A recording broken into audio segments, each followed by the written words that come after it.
Morning. Sa pangalan po ng dakilang Panginoong Jesucristo, isang mapagpalang umaga po sa bawat isa. Siguro, lahat naman tayo ay nakailang balik na dito.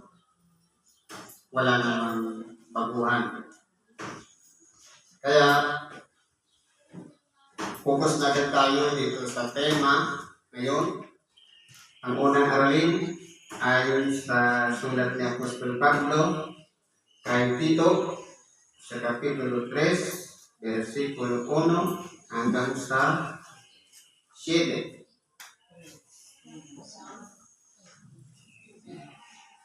Ngayon po, ito po ay sinulat ni Apostol Pablo kay Tito na parang hinihikayat ang mga tao sa pamamagitan ng pagsunod. Ngayon, lahat naman tayo ay mananampalataya ni Kristo. Lahat naman tayo ay sumusunod sa kalooban ni Kristo. Pero hindi ibig sabihin na sumusunod tayo kay Kristo, lalampas tanganin na natin ang mga pamumuhan. Meron pa rin tinatawag na respeto na dapat ipairal upang sa ganon yung organisasyon, yung samahan, nasa kaayusan po. Ano po sabi dito? Ipaalala mo sa kanilang pasakop sa mga pinuno, sa mga may kapangyarihan, na masunurin at umanda sa bawat gawang mabuti. Ito po ay parang habilin ni Apostol Pablo kay Tito na dapat ipaalaala sa atin. Hindi lang kay Tito, kundi sa pamamagitan nitong kasulatan, tayo po ay sakop nito na pinapaalalahanan niya na pasakop sa mga pinuno. Ano po ba ang ibig sabihin ng pagpapasakop? Pag sinabi pong pagpapasakop, merong mataas na kalagayan at merong nasa mababang kalagayan. Merong pamunuan at merong nasasakupan. Merong leader at merong follower. Na kung susumaryuhin po natin mga kapatid, paano po natin magagawa ang tinatawag na pagpapasakop? Una po, kinakailangan meron tayong isasakripisyo. Ano po yun? Yung sariling karunungan, yung sariling kaalaman, yung sariling ego o kataasan ng pag-iisip. Halimbawa, baguhan tayo. Pagkatapos, ang napasukan natin, isang pamunuan na merong leader na halimbawa, low level lang ang pinag-aralan. Ngayon, pagdating sa Panginoon, hindi po siya tumitingin sa mataas na level ng pinag-aralan. Dahil ang sabi ng Panginoon, if you want to follow me, deny yourself. Kung ibig din naman sumunod sa akin, limutin ang ukol sa kanyang sarili. Ibig sabihin, ano man nakakabit yan sa katawan natin, kagalang-galang man yan man ay, sabi, inhonorable, engineer, attorney, teacher, o ano pa man na nakakamit sa ating katawan, na iyan ay parang nagpapakilala ng kataasan natin, hindi po dapat natin yung bit-bit sa oras ng pagpapasakop sa kongregasyon. Dahil po, ang sinusunod natin dito, salita ng Diyos. Halimbawa, may magaganda akong ideya, pero dahil nga may pamunuan, tatanggalin mo yun sa iyong sarili na hindi mo siya i-insist na ipasok dahil mayroon ng pamunuan na yun ang magpapasunod. Dahil, kumbaga, ang pamunuan ay kumukuha sa mga tao na matatagal na sa katuruan, matagal na sa iglesia. Yun yung tinatawag na matatanda ng iglesia.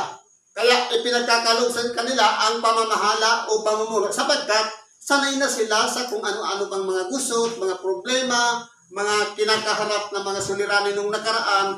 Kumbaga, yung experience ang nagiging batayan ng pagiging matanda sa iglesia. Kaya yun ang itinatalaga na nasa kalagayan ng pamumuno. Ngayon po, ano po naman ang gagawin ng mga tagasunod? Ibig sabihin, kung tayo po ay halimbawa mas matalino, mas marunong doon sa leader, hindi po dapat nating pangunahan yung leader. Sabi nga, antay naman natin yung kapanahunan natin kasi lilipas naman ang panahon. Pag dumating naman yung panahon, yung leader naman, iba na, yung bago na namang henerasyon at ikaw naman ang napunta doon, saka mo na ngayon i-implement. Sabi nga, huwag magmadali. Ganun po yun. Yun po ay halimbawa ng pagpapasakop. Na kumbaga, yung kataasan ng pag-iisip o ego o anuman na alam natin. Kasi po pag pinalagay natin sa ating sarili na marunong na tayo, magaling na tayo, kayang-kaya ko yan. Hindi pwede yan. Kasi pagdating sa ating dakilang Panginoon, may proseso. Mag-umpisa ka muna sa pagpapasakop kapag naging huwaran, na tagasunod ka at nakita ng mga nasa mas mababa pa yung kalagayan, pagdating ng tamang panahon na ikaw naman ang namuno, irerespeto ka rin ng nasa mababang kalagayan. Kasi nagsasalit-salin lang naman yung mga kapangyarihan. Halimbawa, yung mga leader noon, nung nangamatay na, siyempre yung mga baguhan, yun naman ang pumasok. Palipat-lipat lang naman ang pamamahala. Kaya, kinakailangan nating irespeto ang pamamahala sa pamamagitan ng pagpapasakop na mga masunurin. Hindi ibig sabihin na nagpapasakop na ako. Pero, ayaw naman sumunod, useless pa rin. Kasi po, halimbawa, nag-uutos lang yung Pangulo, ayaw sumunod, nagreklamo. Ibig sabihin, wala siya sa pagsunod. Yung halimbawa, inutusan siya bumili. Ngayon, hindi niya sinunod. Ano ba yun? Gawang mabuti? Ang pagsunod? Kung yan ay gawang mabuti, sabi dito, mga masunurin na humanda sa bawat gawang mabuti. Kaya kinakailangan po, paiiralin natin sa ating sarili ang kapagkumbabaan. At huwag paiiralin ang isip na yan po ang nagdidikta sa atin upang magmalaki, magmapuri sa ating mga sarili. Ano ba sabi dito? Na huwag magsalita ng masama tungkol sa kanino man. Ito po ang susi ng pagtatagumpay ng isang tagasunod. Yung pagtikom ng bibig. Hindi ba naalala natin palaging binabanggit? Ang tuna o dalisay na relihiyon, dalawin yung mga ulila at mga babaeng bao at ingatan ang kanyang sarili na huwag madungisan ng sanlibutan sa pamamagitan ng bibig. Dahil po, minsan ito po kasing bibig, pinagliliyab yun ng impyerno, pinagniningas ng impyerno, nakakapahamak po yan sa kapwa. Siraan mo lang ng puri ng isa, pag pinasa mo yan sa iba, ikakalat na yan sa iba. Kaya po kinakailangan dito ang, sabi dito, na huwag magsalita ng masama tungkol sa kanino man. Ano po ba yung magsalita ng masama? Hindi lang mura. Kapag sinisiraan mo na yung iba, pagsalita na yun ng masama. Kapag hinahamak mo na ang iba, pagsalita na yun ng masama. Dapat, ang gawin lang natin yung ikabubuti. Halimbawa, may nagkamali. Ano kaya gagawin natin kay Brad dahil nalihis siya ng landas? Ano kaya tulungan natin siyang ipanalangin para makabalik muli? Hindi ba mas maganda yun? Kaysa doon, pinagchichispisan pa, nagiging tampok sa usapan, ang nangyayari tuloy, nagsasalita na tayo ng masama sa ating kapwa. Dapat po hindi mangyari yun. Kaya ngayon, ibinabalik sa atin upang ipaalaala na dapat nating sundan at gawin. Ano pa sabi? Na huwag makipagtalo kundi mapakahinhin. Ito pong argumento kasi, dito po kasi nagpapataasan ng mga katalinuhan. Kinakailangan, hindi sa lahat ng pagkakataon, idadaan natin lahat sa pagtatalo. Pwede naman idaan sa mababang pag-uusap na kung saan ang pinaka-purpose kaya ka nakikipag-usap, walang iba, ang pagkakasundo kung saan kayo magpapanagpo. Hindi yung, kasi kung halimbawa, magsalita yung isa ng pasigaw, sasalita din yung isa ng pasigaw, ang mangyayari niyan, parang tayong mga manok nagsasabong sa taas. Pero kung halimbawa, nasa kapakumbabaan, kung pagkatapos magsalita ng isa, pakinggan ng isa. At vice versa, hanggang sa magkasundo. Yan po ang isang bagay upang sa ganon, makaiwas po tayo sa tinatawag na pagtatalo.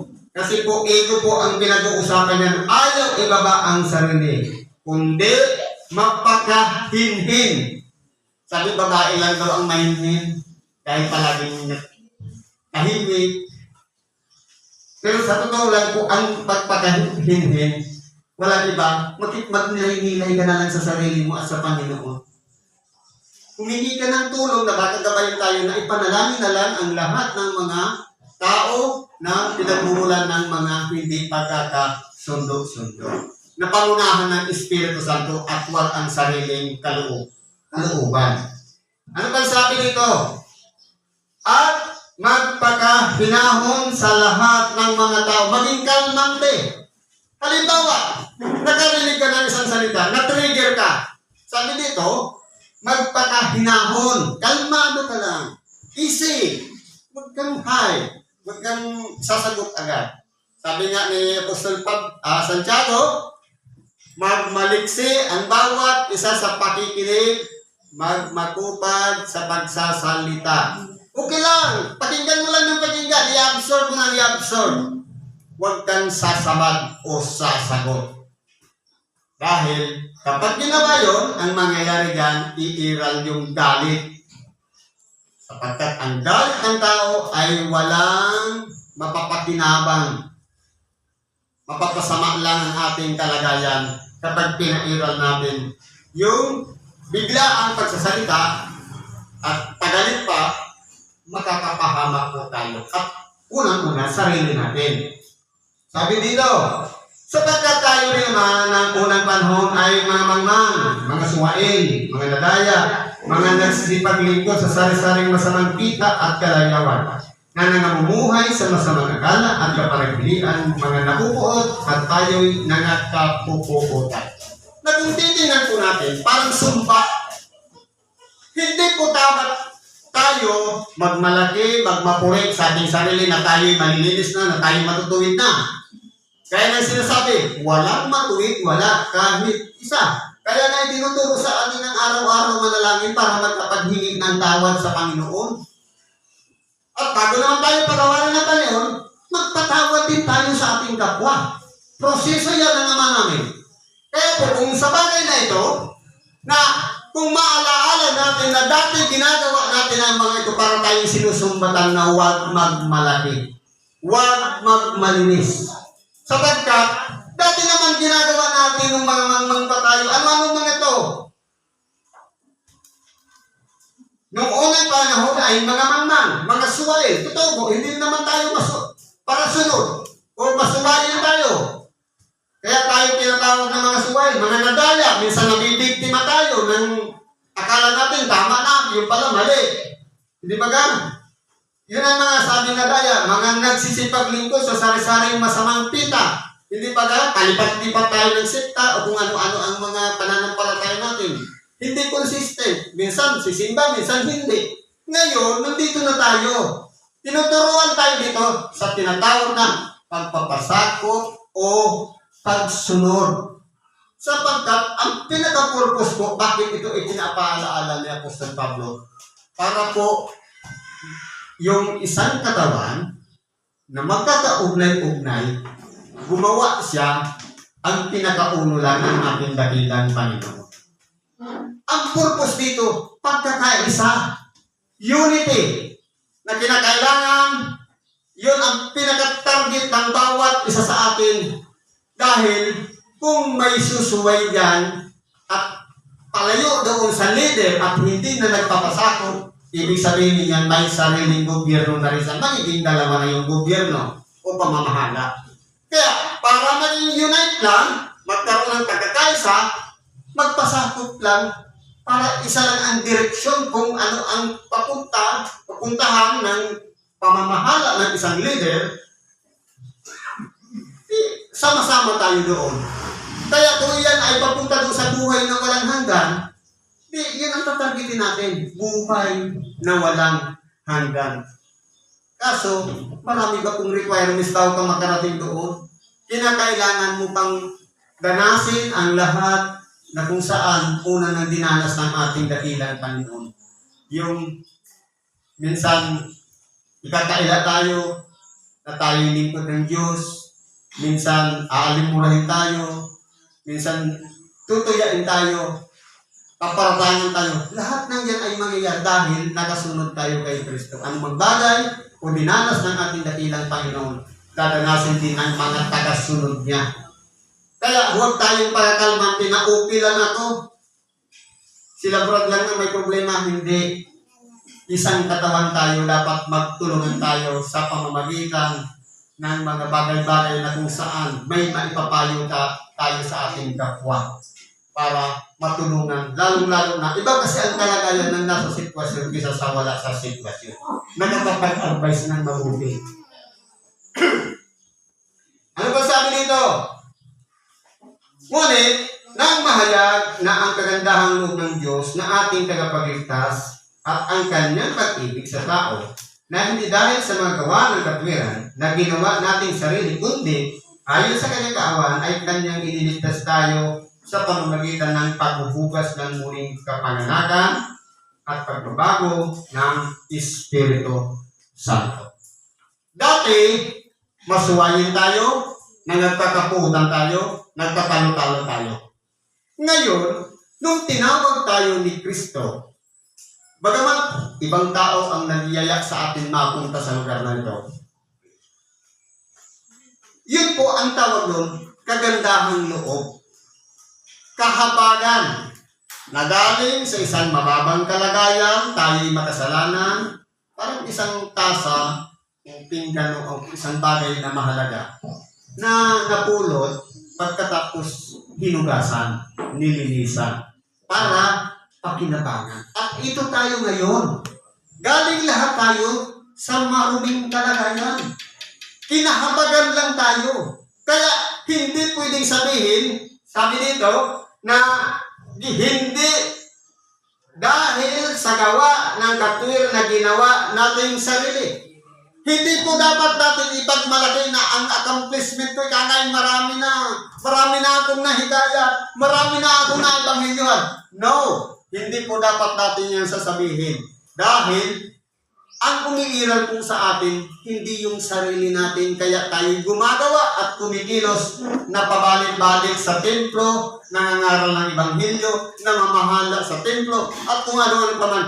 Yan po ay bunga lamang ng pagtanggap natin na tayo'y isang makasalanan, na lininisan ang ating kalooban, diwa at pag-iisip at kinahabagan. At ngayon, para tayong isang sasakyan na sumasakay ang kapangyarihan ng Diyos sa pangalan ng ating dakilang Panginoong Jesucristo para kumilos tayo at maging daluyan tayo ng kanyang kapangyarihan para yung Ebanghelyo may parating sa mga tao at yung kapangyarihan niya maibahagi doon sa mga tutulungan, lalong-lalo na yung may mga karamdaman at ganoon din, meron ding bahagi sa mga pamamahala. Lahat ng yan ay galing sa Diyos. Kaya po, kung titingnan po natin dito, wala po tayong dapat ipagmalaki dahil lahat tayo galing sa marumi. Maruming kalagayan na kinahabagan lamang. Kaya kung halimbawa, matagal nang iganga ako sa paglilingkod, hindi po natin yan dapat ipagmalaki. Kundi, magpasalamat tayo sa bawat araw na sa tuwing kinakailangan tayo ng Panginoon para pagdaluyin ang kanyang kapangyarihan sa atin, palagi po tayong preparado at nakahanda upang ang salita ng Diyos may bahagi, may katulong sa mga may karamdaman, at mapamahalaan yung kawan na kanyang ibinigay sa atin upang sa maitaguyod ito sa isang layunin na walang iba. Ang purpose lang, unity, papunta dun sa buhay na walang hanggan. Kaya po, yung paghuhugas ng muling kapananakan, sabi nga, you must be born again. Dapat, nung tayo'y hinugasan, sa pamamagitan na hindi lang paglubog sa tubig, kundi itong luha na dumadaloy sa ating mga mata, maging totoo nawa yan. Na totoo, ang pagluha ay isang paraan ng pagtanggap na tayo'y isang makasalanan. At ang pagbabago sa pamamagitan ng Espiritu Santo, dapat nakikita po yan sa atin. Resulta na lang ng pagkaligtas natin. Na kumbaga, sa pamamagitan ng habag ng Diyos, dati tayo noon masuwayin, ngayon masunurin na. E paano kung halimbawa, bumalik na naman sa dating kalagayan na masuwayin? Matatawag ba yan na tagasunod ni Kristo? Kung ang galit, ipinapahintulot, pero ngayon nagtatanim ka pa rin ng galit, ibig sabihin, hindi ka pa nag-move on sa dating kalagayan. Dati ka pa rin. Wala ka pa sa ilalim ng kapangyarihan ni Kristo. Dahil nasa ilalim ng kapangyarihan ni Kristo, nagpapahalaga sa isa't isa. Idinadalangin ang isa't isa. Nagiging mahabagin sa bawat isa.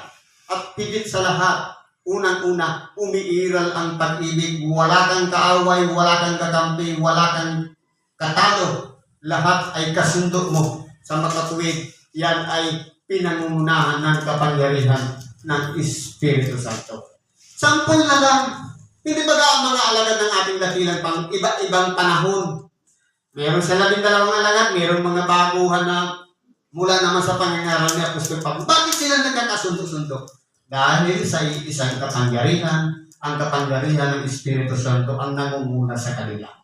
Kaya sila ay nagiging isa ang pinaka-purpose. Walang iba ang sundin ang kalooban ni Kristo. Ano ba sabi nito? Na kanyang ibinuhos ng sagana sa atin sa pamamagitan ni Jesucristo na ating tagapagligtas upang sa pagkaaring ganap sa atin sa pamamagitan ng kanyang biyaya ay maging tagapagmana tayo ayon sa pag-asa sa buhay na walang hanggan. Hindi ba ang pinaka-target natin lahat? Everlasting life. Buhay na walang hanggan. Pero, bago natin makamit yun, meron pong proseso. Una, sa pamamagitan ni Jesucristo dapat kilalanin natin siya. Yung kanyang aral, pahalagahan natin at sundin natin. At higit sa lahat, dapat kilala rin tayo ni Kristo. Dahil sa pagbabalik ni Kristo, halimbawa, kilala natin siya. Yung aral niya, kilala natin. Pero hindi naman natin nararamdaman sa atin sarili ang presensya ni Kristo. Sa kanyang pagbabalik sa pagligtas, hindi ka kilala. Paano tayo liligtas? Kaya kailangan ko, maramdaman natin sa ating sarili ang presensya ni Kristo sa ating puso. Kung si Kristo'y mahabagin, dapat mahabagin natin na rin tayo. Kung si Kristo'y nagpapatawad, dapat nagpapatawad na rin tayo. Kung si Kristo'y hindi namumuhay kahit sa mga iskriba at mga parisiyo, dapat ipangaral pa rin natin ang ebanghelyo sa mga iskribas at mga parisiyo dahil ang salita ng Diyos ay hindi lang para sa isang kongregasyon, kundi para sa lahat. Kinakailangan makarating ang ebanghelyo sa lahat ng kinapal. Likha rin naman sila ng Diyos. Kaya nga sabi, ipangaral niya ang ebanghelyo sa lahat ng kinapal sa buong sanlibutan. Eh problema, saan pa lang ng pagkakapatiran, hindi na nga nagkakasundo-sundo. Paano pa yung trabaho sa labas? Kaya po, kinakailangan po, magkaroon tayo ng isang target sa ating sarili. Walang iba yung sinasabing buhay na walang hanggan. Na dapat, binago na tayo, nagsisi na tayo, isa na tayong bagong tao o bagong nilalang, o tinatawag na born again, Christian, na kung saan hindi na nasusunod yung sariling sariling kalooban, kundi kalooban na ni Kristo. Paano po yun?